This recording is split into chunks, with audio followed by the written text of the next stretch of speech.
这个小男孩在便利店偷东西，被一个老太太抓了正着，可老太太并没有选择报警，而是温柔地教育了他一顿，便放他走了。可惜好人没好报，等小男孩走后，两个劫匪持枪突然闯了进来，他们抢完钱还不过瘾，又枪杀了收银员。老太太躲在角落里不敢出声，本以为可以不被发现，可最终还是难逃一劫。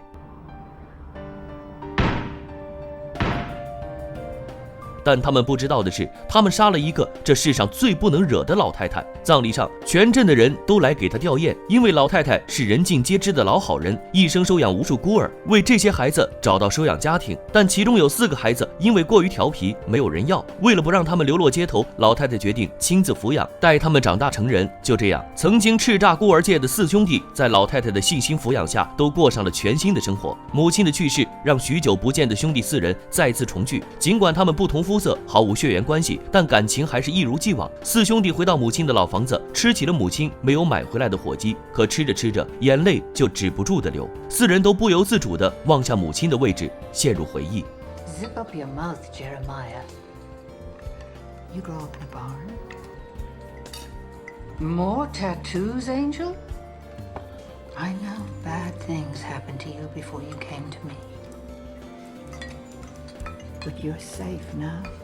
他们虽然在外恶名远扬，但在家里都是母亲的乖儿子。挥之不去的思念让4兄弟失去了食欲。他们来到酒吧借酒消愁，谈起母亲的案件，一心想要报仇，却毫无头绪。这时，曾经受过老太太恩惠的酒吧老板提供了一条消息，说这起案件其实另有隐情。4兄弟一听，立马回到便利店调取监控，发现劫匪明明已经抢到钱了，却没有着急离开，而是非常残忍地杀害了一位60多岁的老太太。被枪杀的画面让4兄弟心碎不已，但这也让他们确定母亲的死不是意外。便利店老板说，目击证人是一个爱打篮球的爆炸头，经常在附近的球馆打球。随后，4兄弟抄起家伙，重操旧业，马不停蹄地跑到体育场寻找真相。年过40的男人来到篮球场，直接冲进一群人均1.9米的大学生中，抢走了他们的篮球，还将其中一个队员揍倒在地。其他队员见状，纷纷围了上去。男人直接掏出手枪，问其有没有见过一个爆炸头。他们这么做的目的，就是为了找出杀害他母亲的目击证人。这时，角落里突然溜出去一个黑人，被老4发现抓了回来。一顿逼问下，事情终于有了一些进展。原来，目击证人爆炸头正是他的哥哥。根据小黑的描述，4兄弟来到了爆炸头的楼下，目标一出现，兄弟们立刻追了上去。眼看要被追上，爆炸头赶紧拴了根绳子顺了下去。老大没有犹豫，抄起菜刀直接砍断了绳子。被围住后，爆炸头只好老实交代，说自己是收了钱做了伪证，并说出了2个劫匪的信息。随后，4兄弟拿出车里的武器，来到杀手们所在的酒吧。根据爆炸头的描述，老4一眼就认出了凶手，可没想到这2个杀手异常警觉，感觉不对，直接掏枪朝4兄弟射去，趁机开车逃走。兄弟几人紧跟其后，击中了对方的挡风玻璃，但对方也射中了自家轮胎。就这样，经过一轮激烈的枪战，老大瞅准机会，狠狠地撞向凶手的车，直接撞翻对面。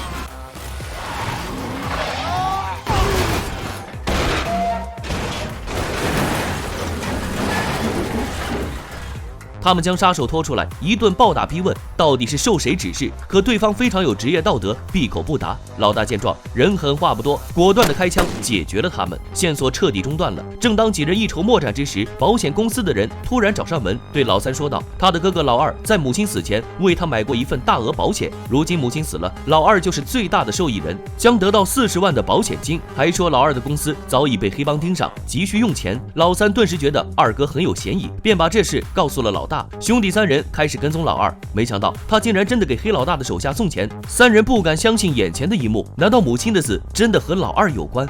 这个黑人的公司要倒闭了，在即将破产前，他为母亲购买了巨额保险，如果母亲去世，他便能拿到40万美金。谁知母亲真的就在一天晚上被2个劫匪枪杀了。老大得知保险这事后，等老2回到家，冲上去就是一拳。面对兄弟们的质疑，老2感觉自己很委屈，站起身反击，推开老大，又给了老3一拳，并大声地解释道：买保险是因为母亲上了年纪，大家都不在他身边；跟黑帮交易是因为自己不肯交保护费，所以处处被为难，迫不得已才去送钱。看来老2真的被误会了。就在兄弟3人争执不下时，有人敲响了房门。老4刚开门就被人用手势挑衅，刚回嘴2句，老4就被一把血砸在脸上，觉得自己受到了羞辱，立刻追了上去。结果那人突然停下转身，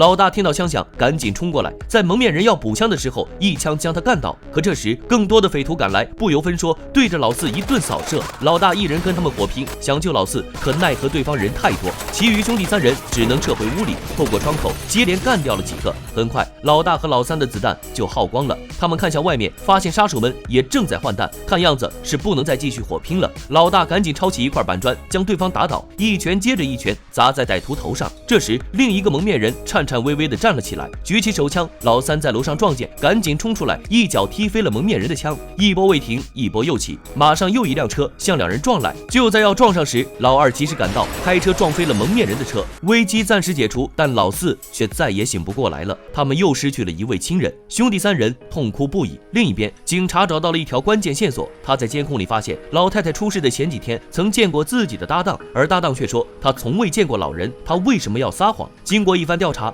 原来4兄弟的母亲早已经知道黑老大刁难老二的事，在临死前来警局报过案，接待母亲的正是他的搭档，但搭档其实是黑老大的人。黑老大得知后便派人将老太太杀害，果然真正的幕后黑手就是黑老大。他连忙把这个消息告诉了3兄弟，母亲的事故正是他搭档联手黑老大做的。警察承诺一定会把这件事查清楚。结果当晚他找到搭档，劝他自首，对方不但不听，还开枪打死了他。在警察的葬礼上，3兄弟开始商量对策，决定立刻展开复仇，绝不能让亲人和朋友白白牺牲。很快，3人兵分3路，老二去银行取出母亲的保险款，找到黑老大手下，决定用这40万跟黑老大求和，放过自己和家人。黑老大爽快地答应了。另一边，老三来到黑警察的家中，成功控制住他，接着让女友去报警，说是老三疯了，想要杀警察。警察得知后立马出动，包围了黑警家。黑警听到警车声，嚣张了起来。在老三的引导下，黑警承认了是自己杀了搭档，但他一点都不慌张。老三听完，心想这把稳了，谎称自己带了窃听器，刚才的对话外面的警察全都知道了，还故意露出破绽，让黑警把枪夺走。黑警果然上当了。等黑警把老三押出来的时候，警察都懵了，不是说老三要杀警察吗？怎么变成了人质？失去理智的黑警对着同事就是好几枪，下一秒就被狙击手一枪射中心脏，成功下线。与此同时，黑老大收了钱，却命令手下把老二扔进湖里，但小弟们就像没听见一样，没有回应。原来老二知道黑老大长期侮辱压榨手下，手下早已对他非常不满，所以决定把这40万分给他的手下，收买他们。黑老大立马慌了，声称自己还约了黑警，要是自己死了，所有人都会被抓起来。可他万万没想到的是，黑警早已被老三干掉了。就在此时，老大来了。他要亲手为母亲和弟弟报仇。老大把所有的怒火化作拳头，狠狠地打在了黑老大的身上，拳致命，就此倒下。手下几人带着满腔恨意，将他扔进冰窖里。影片最后，3兄弟回到母亲的房子，重新整修，继续收养孤儿，仿佛老母亲还在身边。Always so good to have you back home, son. You gonna stick around a little while this time? Thinking about a month. 好了，今天的节目就到这里，我是独立鱼，记得点赞加关注，陪你看电影。